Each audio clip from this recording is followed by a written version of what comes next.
Hey guys, welcome back. And today we're going to be looking at my most underrated prospects in the 2024 NFL Draft. This is a class that I've done more evaluations on than ever before. 2025 is going to be even better. I've got some incredible stuff planned, some stuff that I don't even know if it's been done in this space before. So be sure to hit that like and subscribe button and stay tuned.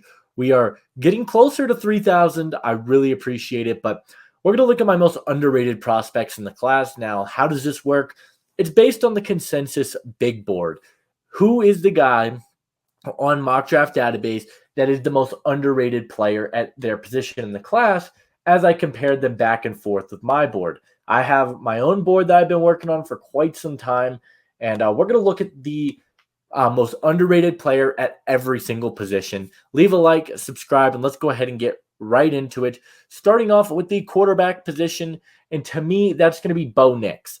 Bo Nix is the consensus quarterback 6. He's my quarterback 5.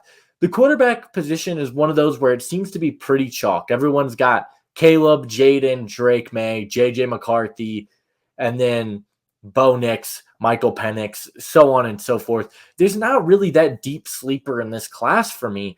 And that is something that it's why Bo Nix is up here. Now, I do think we are sleeping on Bo Nix. I think he's a borderline first round talent at the quarterback position. Yes, he doesn't have the most elite arm in the world, but he's very mobile. He moves around very well. He's incredibly accurate. I believe he completed over 70% of his passes in 2023 for the Oregon Ducks. I know the number one complaint is going to be his age. Michael Penix is an older prospect. Joe Milton's an older prospect. Some of these guys are older, and I'm not really too worried about it. Maybe his ceiling isn't the highest, but I think he is one of the more pro-ready starting quarterbacks in this entire draft class. I think he's got all the tools to succeed at the next level with his pocket awareness, his ability to go through his progressions, find the open man. He's a really smart player. People are going to talk about what he was at Auburn. He's a completely different prospect than what he was when he played for Auburn just a few years back. I think Bo Nix is going to be a first-round pick probably. I think we could see 6 quarterbacks go in round 1. And I think Bo Nix at my quarterback 5. I think a lot of people are sleeping on him. A lot of people have him in that second-round tier. I think he is a borderline first, maybe an early second at the very worst. But I have Bo Nix as my number 5 quarterback, the most underrated quarterback in this draft class. At the running back position, I think Isaac Guerendo has become a bit of a sleeper in this class. He's my number 5 running back in the class. He's the number 11 running back on the consensus big board. Guerendo has been very solid throughout this pre-draft process. Had a very good Shrine Bowl, really shined there. This is a guy with phenomenal size at the running back position. He runs with a ton of power, a ton of strength. He's very good after contact as well.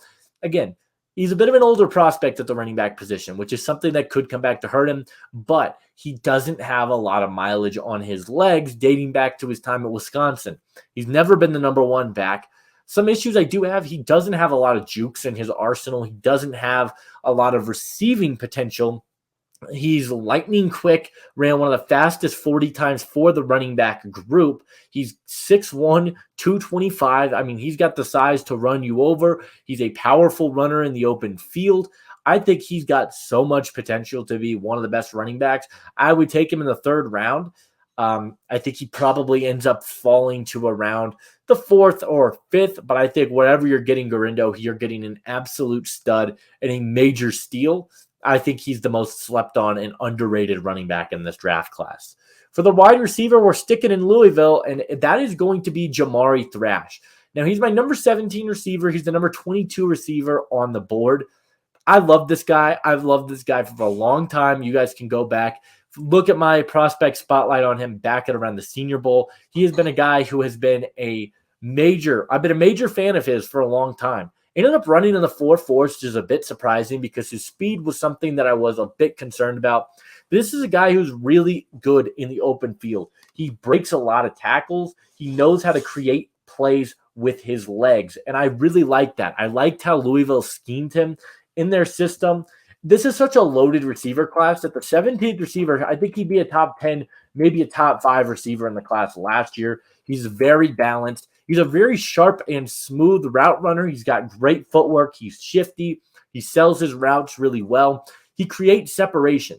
That's what people are going to like about him and why I think he is going to be a difference maker in the NFL. You need receivers that can create separation, and that's what Jamari Thrash is going to do.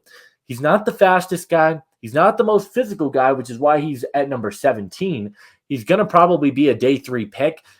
Stay tuned. I'm going to do a My Guys video coming soon. Jamari Thrash is definitely going to be in there. I love this guy. I also think another thing that hurts him a little bit, we thought he was going to be around 6 foot. He's around 5'11". So he's probably going to be a slot guy at the next level, but with his ability to create separation, sell his routes, solid hands, and then he can make plays after the catch. I think Jamari Thrash is going to be a very good receiver at the next level. I think he's one of the more underrated players, regardless of position in this entire class. And I've got him as the most underrated receiver. At the tight end position, I've got Dallin Holker. He's a consensus tight end 9. He's my tight end 5. This tight end class is not a very good one, but I think Holker is a player who could come in and be a very good difference maker. 6'5", 235. He's tall. He's strong. I think he's got very good size for the position. But what he offers is receiving upside. That's what he does. Some incredible over-the-shoulder catches. He's really good at just making catches in the open field. I think he's really hard to bring down as well. His blocking is up and down, but his speed is going to be a concern. He's not the fastest tight end in the world. He's not going to win down the field, but he pulls in some really good catches. I believe it was the BYU game. He had some really nice plays. He's had some moments for Colorado State. Colorado State also has kind of become a mini tight end university. We saw Trey McBride come from there back in 2022. Now we've got Dallin Holker coming. I think he's a very good tight end. I would take him probably in the 4th, 5th round. I don't think it's a great tight end class, but I think tight end 9 is pretty ridiculous. I think he's a very good player. I think he's the 5th best tight end in this draft class, and I think people are sleeping on him. At the offensive tackle position, it's Delmar Glaze. I know some people are going to say he's a guard. He started at left tackle for Maryland. That's where I'm going to have him. I do really, really like Delmar Glaze. If you guys have followed the channel, he has been one of my guys for quite some time. He's incredibly athletic, which is why I think a lot of people think he's going to be a good guard. I think he's a good run blocker. He's a pass blocker that I don't think the stats really show up how good he is as a pass blocker. He moves his feet well. He's got good length. He's, mobile, strong. He's got all the tools you look for. He's allowed some sacks in his collegiate career. He's allowed pressures. He's given up some plays that I think hurt him a little bit. But the number 17 tackle in this class is ridiculous. I saw someone have him as the number 34 guard in this class, which I think is even more preposterous. I think Delmar Glaze, he's my number 13 tackle in this class. I think he's got all the upside in the world. He's going to probably not start right away, but he could play guard. He could play tackle. He's athletic. He's got good size, good length. He's really everything you look for in a tackle or an offensive lineman in general. And I think a lot of people are really sleeping on what he's going to be at the next level. I'm a huge fan of Delmar Glaze. He is my most underrated tackle. My most underrated interior offensive lineman is Mason McCormick from South Dakota State. He's a guy that's been flying up draft boards. He's the consensus number 12 interior offensive lineman, so that's a combination of guards and centers. But I think he's my number 7 interior offensive lineman in this class.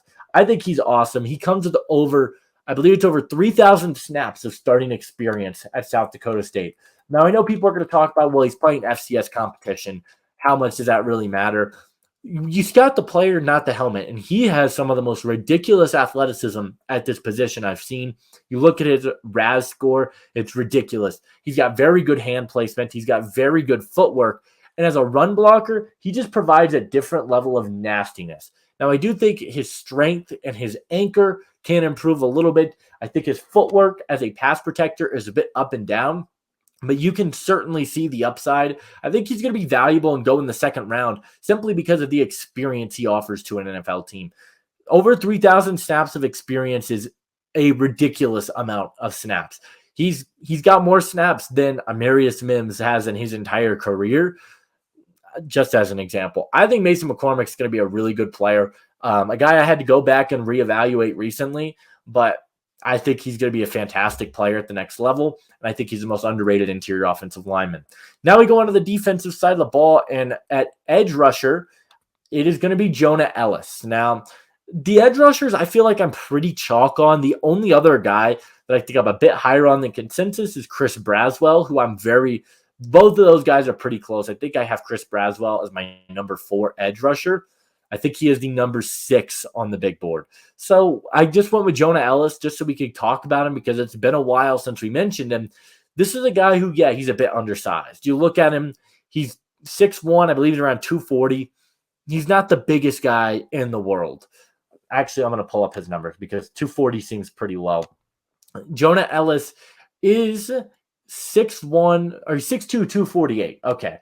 His length is something that I really, really like about him. He's got incredibly long arms, and he showed a really good job of putting together some pass rush moves. He's super quick off the edge, but he definitely slowed down as the season went on, as he dealt with the shoulder injury. We haven't really seen him test. I think he's a third-round player. I think he comes from a football family. His brothers are in the league. His dad's in the league. So that's something that I'm going to be paying attention to. But he's a guy who can win with quickness. He can win with his pass rush moves. But I also think he's sneaky powerful. My comparison was like a light version of Lucas Van Ness because I thought he was that powerful of a player. I've heard some Leonard Floyd. I've heard Elvis Dumerville. I think those are good. I think he's going to come in and be a very good player right away. I think Jonah Ellis is a very polished prospect for the most part. He still could grow into his frame a little bit, but as being the number 12 edge rusher to me in this class doesn't make any sense. I've got him as the number 10 edge rusher. My defensive tackle position, it's going to be Evan Anderson from Florida Atlantic. Now, this is a guy I have yet to really discuss on this channel. He is another guy who is a deep sleeper in this class to me. They've got him as the number 23 defensive tackle. He's a borderline top 15 defensive tackle in this class for me. I think he's absolutely fantastic. He's got some of the best size of any of these defensive tackles in this draft class at 6'3", 356 pounds. He's built like a tank. He has some active, vicious, violent hands. Did a very good job of leveraging himself. He was a very solid run defender, and he offered some pass rush upside. He had 5 sacks in the year for Florida Atlantic. He's got very good balance and pretty solid technique, but he's not the greatest athlete in the world. He was not super quick, was not super explosive, and I don't think he had the greatest length in the world. Shorter arms for the position, which honestly seems to be a common trend with a lot of these defensive tackles. But Evan Anderson is a very good defensive tackle prospect. He offers some pass rush upside, but no one's talking about Florida Atlantic prospects. I think Evan Anderson is a very good player that I think a lot of people are sleeping on. So much we're sleeping on him that I couldn't even find a picture of him online. So that's why the Florida Atlantic logo is here. But I think Evan Anderson is a very good prospect who's got all the upside to be an even better NFL player. At the linebacker position, I think it's Tyrese Knight from UTEP. He's the linebacker 13 on the big board. I've seen him as low as the linebacker 19 in some places. I've got him as the number 7 linebacker in this draft class. 6 foot, 235. I think maybe not the most incredible size, but I think athletically this guy is awesome. He's a very fluid mover. He's got excellent change of direction and good athleticism as a whole, but he dialed up quite a bit as a blitzer. They used him a lot to come downhill, defend the run. He flies all over the field, which I think is kind of what NFL teams are looking for, is linebackers that can rush the passer. I think he's perfect for modern NFL. He also hits with a ton of power. The biggest issues that I have with him are he's not the strongest in coverage, which I think is a big part of the linebacker position. He would get caught in zone, staring at the quarterback's eyes at times. I think he's best used as a blitz linebacker. I think his coverage ability could improve, and he tries so hard to hit players with so much power that he just overextends, misses the assignment altogether, and he has some missed tackles on tape. But I think a lot of people are sleeping on Tyrese Knight. I got him as the number 7 linebacker because I think he's one of the better blitzing linebackers in this draft class. At cornerback, I think it's the most underrated player in this draft class, regardless of position.